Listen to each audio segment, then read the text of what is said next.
How has the apology been perceived by members and leaders of the Indigenous community? Well, Assembly of First Nations National Chief RoseAnne Archibald is in Edmonton and she joins me now. National Chief, thank you for joining me. Hi, David. I'd like to start, if I could, with your assessment of the Pope's apology. What were your thoughts as you spoke? Well, I was very hopeful, and I do want to say that he has met the TRC call to action number 58, where he came to Turtle Island, also known as Canada, to offer that apology on in one of our territories. And today was significant because it was at the site of one of the former institutions of assimilation and genocide.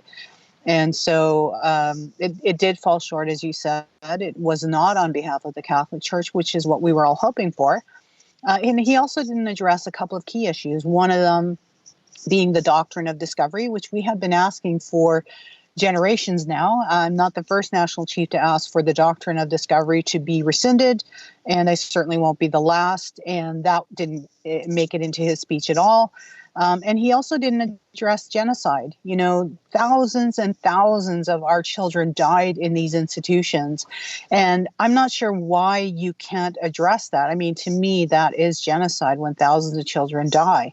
And so, you know, it fell short. At the same time, you know, I woke up this morning thinking about my mom, who went to St. Anne's, as well as three of my siblings. My older sister died there.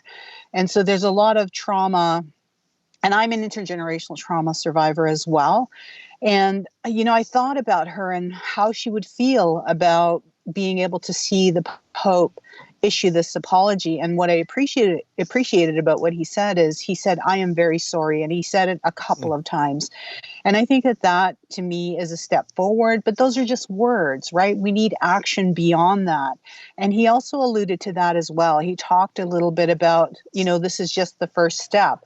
He talked about an investigation. So what does that mean? Is that like an investigation with the church? We have been calling for an international independent investigation into this situation. So is he supporting that? He kind of raised more questions right. In some parts of his speech. I just want to jump in if I can, because obviously, you know, your answer, this is a complicated day, right? In that an apology can satisfy the demands of the Truth and Reconciliation Commission, but still fall short in some ways, be deficient in some ways. And just for people who don't know, the doctrine of discovery, and forgive me if I oversimplify this, these are essentially papal edicts from centuries ago that gave the right to colonize and convert to the Christian nations who set out to find the New World, as they called it at the time. And that's not there, right? That's not part of this. And the lack of an apology for the role of the church itself, does that, I know you say it meets the requirement, but does that undermine this in any way? I mean, or is this good enough, the best you could expect, I wonder? Well, he has a few more days in Canada. So I'm hoping that, you know, my call and other leaders' calls for the revoking the doctrine of discovery is actually met before he leaves, and that he really contemplates our request for the role of the Catholic Church in the destruction of our families, in the destruction of our culture and languages, and in the death of our children. These are important concepts and things that he must begin to integrate into his apology. And so, you know, we won't know until he leaves Canada whether he actually meets any of those criteria for a proper apology, but we're hopeful, always hopeful. And, you know, to get back to my mom, she was Catholic, and, you know, I know she was a very forgiving and loving person.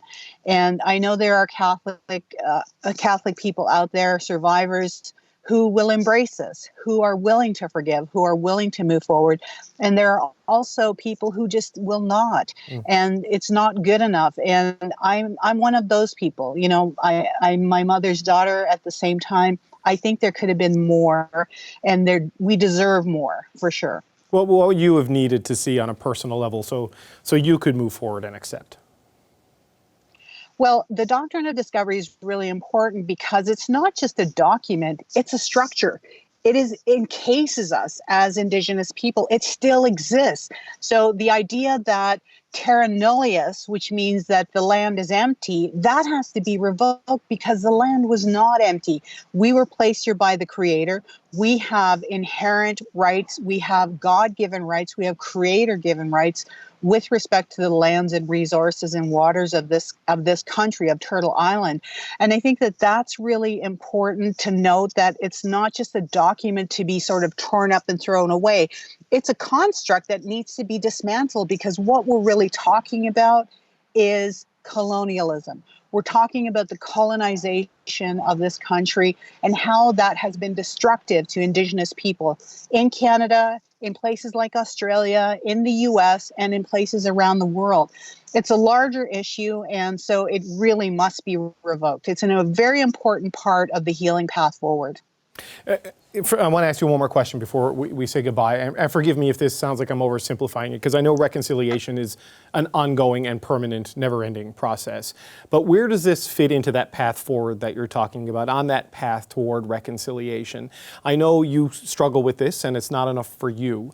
But how do you think this fits into that larger process that we're going through in Canada?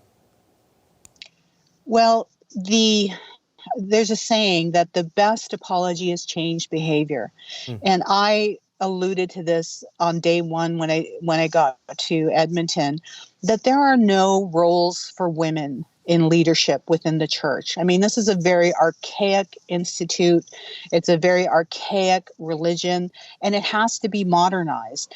And so I think ultimately all of these concepts are very much tied together, and we have to move beyond words. We have to see that action. We need to see the records from the Vatican. We need to see them fulfill what they were supposed to fulfill under the TRC, which is to contribute to healing for First Nations. They were let out of that deal, as you know. So we have to talk about that. We have to talk about the doctrine of discovery. There are many action pieces that have to be put forward and walked forward together. And we also have to talk about the truth. The truth is that Canada is not what people think it is. There's a myth about Canada, but the truth is thousands and thousands of our little ones died in these institutions of assimilation and genocide. And we have to talk about the truth before we can get to reconciliation. In one last question, I know I said the last, so I'm going to sneak one more in. In terms of the particular relationship with the Catholic Church, you know, the Pope has talked about an investigation, even though there was a Truth and Reconciliation Commission, but there is this ongoing call for transparency and disclosure from the Vatican and churches at local levels. He's going to leave at the end of this week, the Pope is. What's the one thing you want to see come next after this visit that could really help towards this the healing part of the process? There are key actions that have to happen. We need to see those records. We still can't identify some of these little ones that went missing or that died there. That's a really key part of it, is we need to know the truth of the numbers of children that died, who they are, who their families are. That's a really important part of healing. And we need the Catholic Church itself to acknowledge that it has had a role in the destruction of cultures and languages and the deaths of our children. We need that acknowledgement by the church as an institution. So as we move forward, if we can start to walk that healing path forward, it has to be based on truth, telling the truth and acknowledging the truth in this whole scenario that we find ourselves in today, which is we're trying to heal from so much trauma, generations of trauma. And, you know, the Catholic Church itself has to do more than just offer words. National Chief, thank you for sharing your words with us tonight. We appreciate your time. Thank you. Take care.